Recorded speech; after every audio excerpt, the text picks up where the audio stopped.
This is problem 1498. It's on page 760. Air enters an evaporative cooler at 1 atmosphere, 36 degrees Celsius, excuse me, and 20% relative humidity at a rate of 4 cubic meters per minute. And it leaves with a relative humidity of 90%. Determine the exit temperature of the air and the required rate of water supply to the evaporative cooler. And I just realized that I made an assumption on this that may or may not be valid. It's something we have to have. There's no other way to solve the problem without it. Well, anyway, I'll go through and explain the assumption that I made. Let me sketch the system so that you can see it. State 1 is on this side. We've got flow from left to right in this problem. Not that it really matters. There's a tube that comes into the ductwork and sprays water into the air in order to cool it. So there's some mass flow rate of water here. The assumption I made, by the way, I made this state, no, I'm sorry, I made this one state 3 and I made this state 2. I assumed that the temperature of state 2 is 36 degrees Fahrenheit. The reason I assume that is because the incoming air, let's put some notes down here, the temperature of the incoming air is at 36 degrees Celsius, the relative humidity is 20%, and so I assumed that this is just essentially ambient air and that ambient water would be at the same temperature. So that's why I used 36 degrees, and you'll see why I had to have that number a little bit later. It has to do with the fact that I need the enthalpy of the incoming water, even though it's not super large. Okay, the exiting conditions, all they told us is that the exiting relative humidity is 90%. And this is essentially air flowing through at 1 atmosphere of pressure. Okay. So we're supposed to find the temperature at the exit, and we're supposed to find the mass flow rate of the well, really it is cooling water, but the mass flow rate of the evaporative water. So what I did again is I looked at state 1. I said, well, I've got 2 data points here, so I should be able to find a unique state. Okay. So go to the last, yes? Is it Celsius or Fahrenheit? Because T1 says Celsius, but T2 says Fahrenheit. It's Celsius. Okay. Sorry. Go to the metric psychrometric chart, which is at the end of Appendix 1. 953. 953, thank you.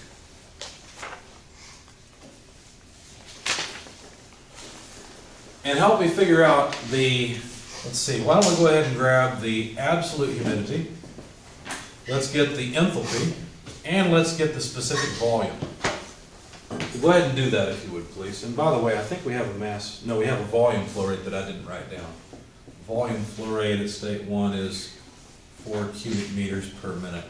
I converted that in my solution to cubic meters per second, but ended up not using it, so I just stuck with cubic meters per minute. So take your pick. Pick one of these at least. And once you find omega 1, H1, or V1, tell me what you think it is. I want to make sure everyone can read the psychrometric chart.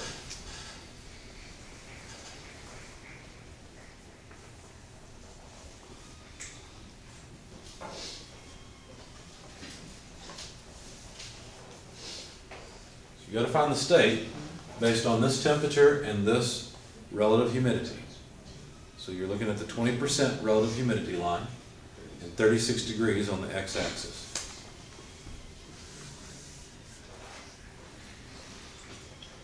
Of course, which one's the easy one to read off? The absolute humidity. It's just a horizontal line from that point. So please don't everyone read off the absolute humidity. Jade. Sounds like we have a dentist next door.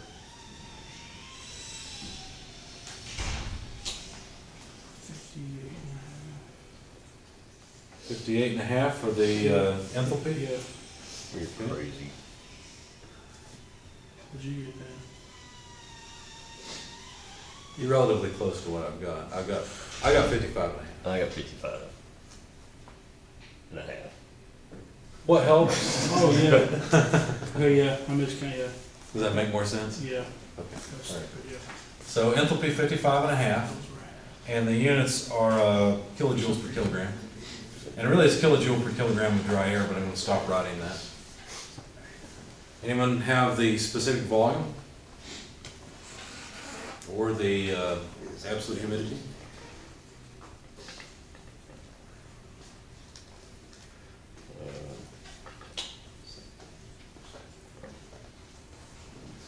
Well, you gotta do that. You already got 20% relative humidity. The absolute humidity, you just go over to the right with the horizontal line and read it off I was like, where'd it go? the y-axis essentially.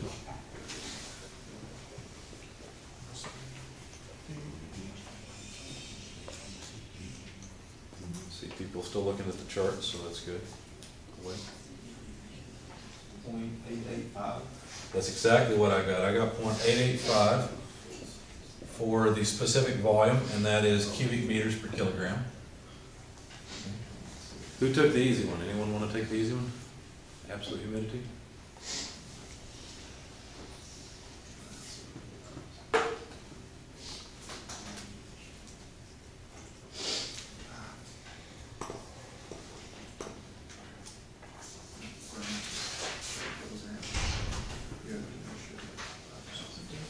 So it's not too easy to read off because unlike the English chart, they've given you a number that has to be divided by 1,000. So once you get a number, just move the decimal place over 3 to the left, and that's the number that we need. I mean, 0.007 is what you mean, right? Very close to what I got. I got 0.0075, so let me use that since that's what I based all my numbers on. Okay. Good job. Does everybody understand where those numbers come from? Any questions on it? All right. Then for state 2, what do you do? Well, for state 2, we've just got water coming in that's going to be evaporated. And so I said that the enthalpy in state 2 is going to be about the enthalpy of saturated liquid at 36 degrees Celsius. Okay? And so then I went to the saturation tables, looked it up. It wasn't in there. I had to interpolate. No big deal. 150.82 kilojoules per kilogram is what I got. Okay, so there's the enthalpy of the water that's coming in, or close enough. All right. So notice I can't solve for state 3 yet. I only have one piece of information. I know state 3 is somewhere on the 90% relative humidity line, but I don't know where. Okay, so I said, okay, no problem. I'll start with the mass balance as usual. And this is the mass balance on the water, of course. The way I wrote it is mass flow rate of air times absolute humidity in state 1. Notice that that represents the flow rate of water coming in, okay,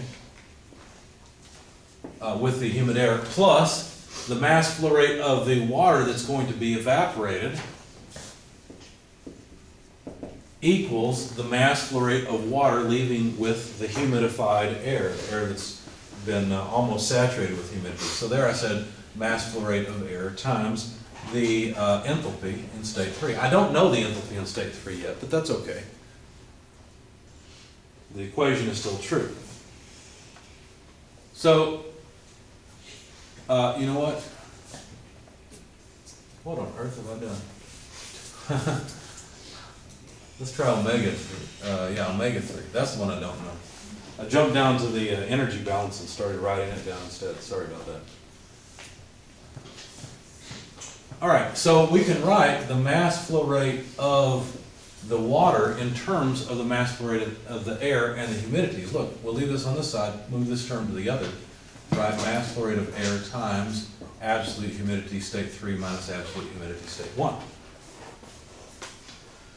Well, we really can't do much more with it yet because we don't know the mass flow rate of the water that's going to be evaporated. We also don't know the humidity in state 3, or the absolute humidity.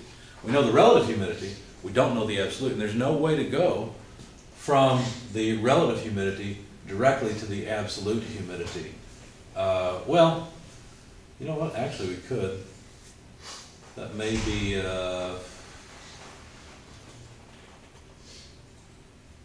We still need this. Actually, we could.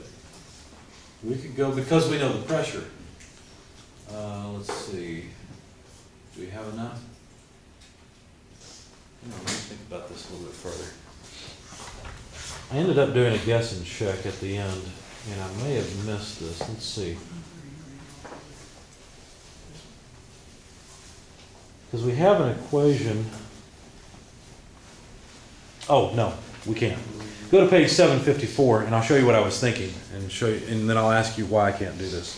Go to page 754, the summary equation at the back of chapter 14. What I was thinking was, wait a second, there's an equation that relates absolute and relative humidity to each other. It's in the left-hand column, about the middle of the way down. So it says that the absolute humidity, which I'd really like to find, is equal to 0.622 times relative humidity times the saturation pressure over the total pressure minus relative humidity times saturation pressure. Why can I not use this equation to find the absolute humidity at the exit? What do I not have in that equation of pressure? Which pressure? I've got the total pressure. It's not piece of V, it's piece of G, right? I'm looking at the equation that includes the absolute, or excuse me, the relative humidity. I'm looking at this one. So I'm about the middle of the way down that column. The reason I can't do that is because I don't know the saturation pressure at the exit. Why don't I know the saturation pressure at the exit? Because I don't know the temperature at the exit. I'd have to have the temperature at the exit to do that. So never mind, that won't work. I have to continue the way I'm going. I thought maybe I missed something in the solution, but so far so good. So we've got one equation, two unknowns. Okay, let's try an energy balance and see what happens. Help me write down the energy balance. How would I do it? Energy balance on what? All of it. The water and the air, right? So how would I write down an energy balance for this system? Tell me what to write, please. Mass flow of air, enthalpy of state 1. Good. It's an incoming stream or a deposit. More or someone else want to chime in?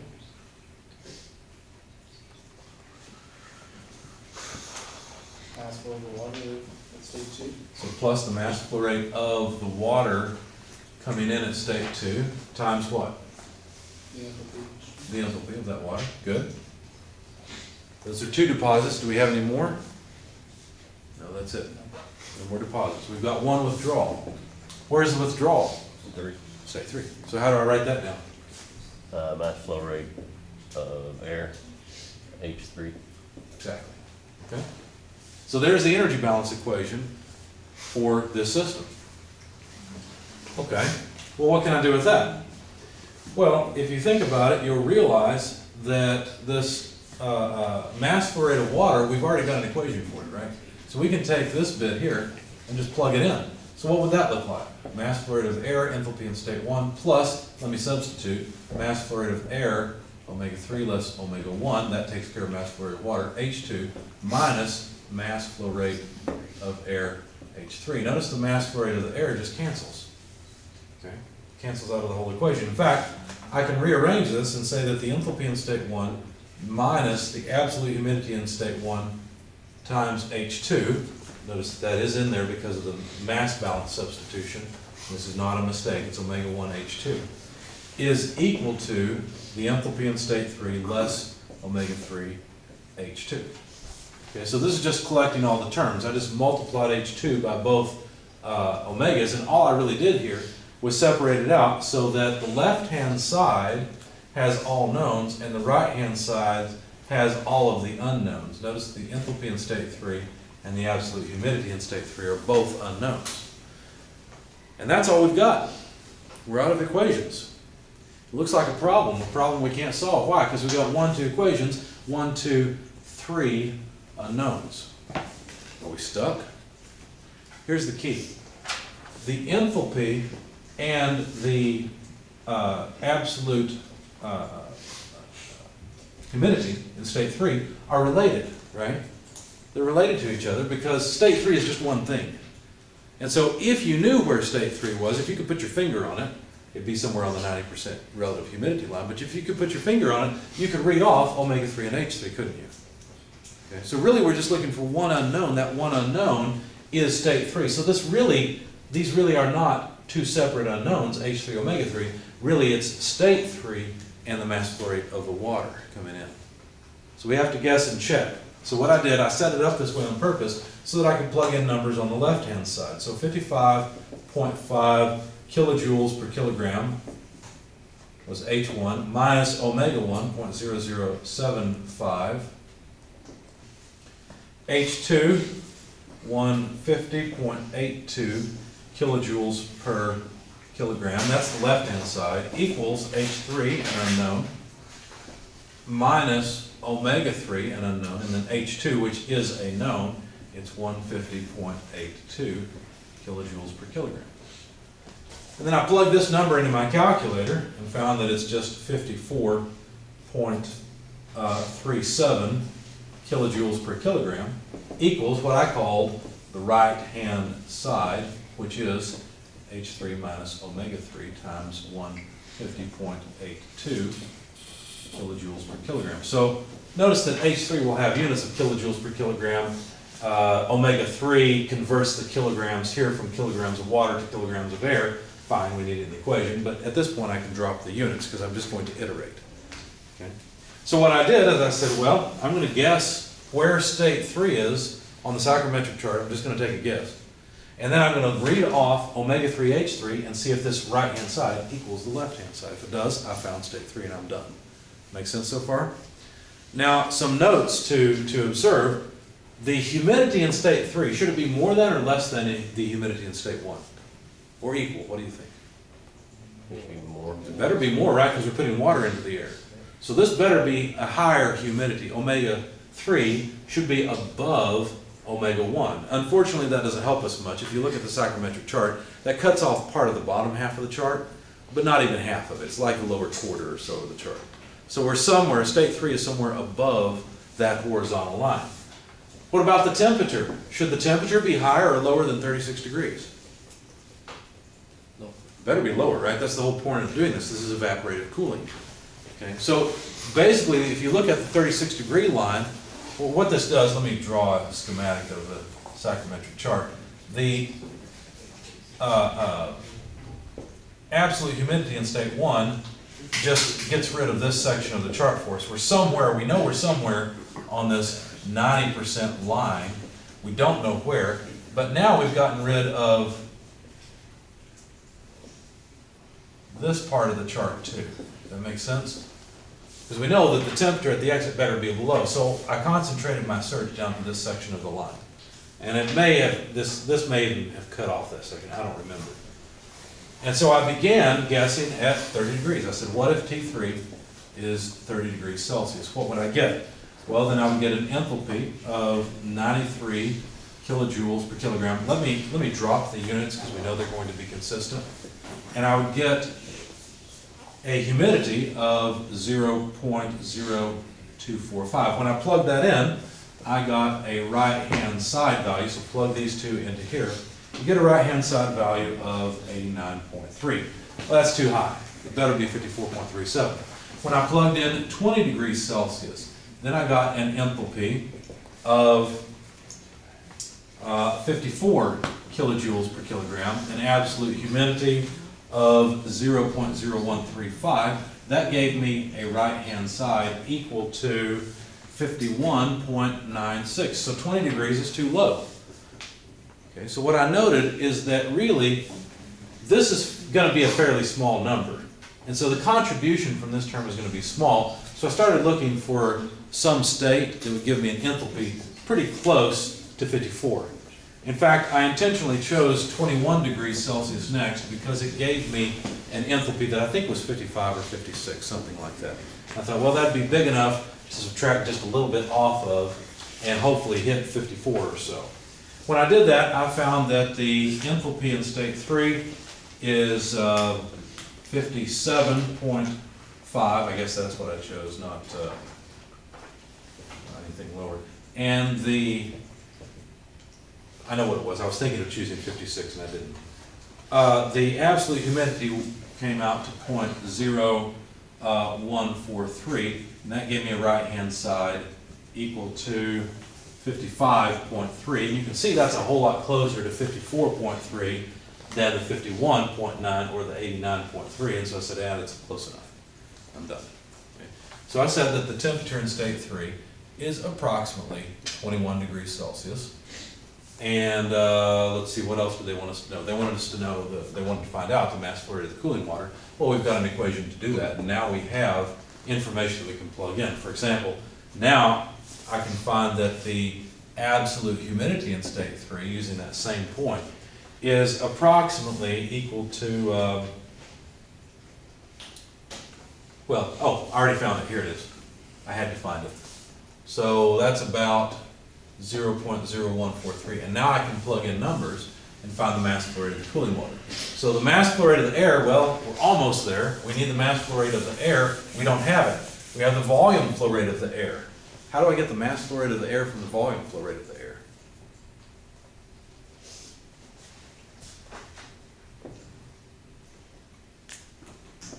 How do I relate that to the volume flow rate of the air in state 1? Velocity, velocity. Almost. It's easier than that. Divided by velocity. Not the velocity. We don't have velocity here. We don't have cross-sectional area. You're on the right track. You're calling the right symbol the wrong name. That thing, right? The Yeah. specific volume. Yeah. Okay. So if you divide it by the specific volume, that's the same thing as multiplying by density, which will give you the mass flow rate. Here, check out the units. You'll see. V dot 1, 4 cubic meters per minute, divided by the specific volume in state 1, 0.885 cubic meters per kilogram. What happens? Cubic meters go away. What do we get? Kilograms per minute. Okay, so it's a mass flow rate just like we had hoped. Anyway, I didn't use that, I didn't actually calculate this. I don't know what number that would be. It's bigger than 4. I just plugged it into the equation directly. Now that I have omega 3, omega 1, I plugged in V dot 1 over V1. There's a lot of V's that run around in this class. You have to know the difference, right? There's specific volume, there's total volume, capital V. There's script volume, script V for velocity. Little v is for specific volume. You have to be careful. Anyway, since we know all of those terms, I just plugged them into my calculator and I got about 0.0307 kilograms per minute.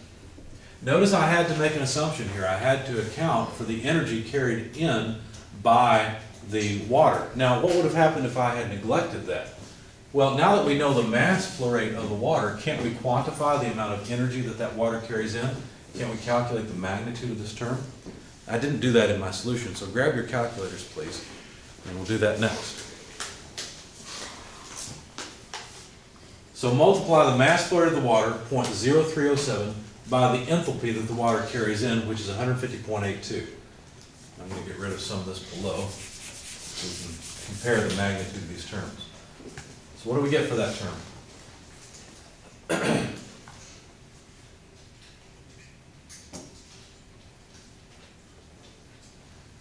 So 0307 times 150.82.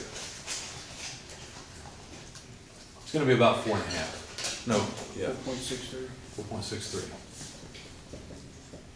And the units are, let's see, cancel the kilojoules, kilojoules per minute. Now let's calculate the magnitude of this term and see which one contributes most to the energy carried out in the air. We can't do it quite yet because we need the mass flow rate of the air. So somebody take 4 and divide it by 0.885 if you would. That'll be the mass. 4.68. 4.68, thanks. Okay, so kilograms per minute of air. So now if we multiply this 4.68 by the enthalpy coming in, let's see, which is 55.5, what do you get there?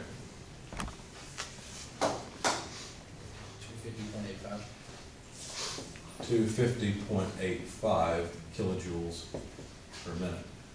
You see why the author may have neglected this? I don't know if they did or not. But it would make sense to just neglect the energy of the incoming water that's going to be evaporated. Okay, because would you rather have $4.63 or $250? Right? There's a big difference in those two numbers. There's 2 orders of magnitude, so it's really negligible. Anyway, so this equals what? 255 something. Okay. So it's not a huge change in the energy balance if we were to neglect it. Okay. Questions, comments? So technically, you can't really solve this until you know the enthalpy of the incoming air, and you can't find the enthalpy till you have the temperature. But in the real world, in practicality, it's not really, it's just negligible. Okay?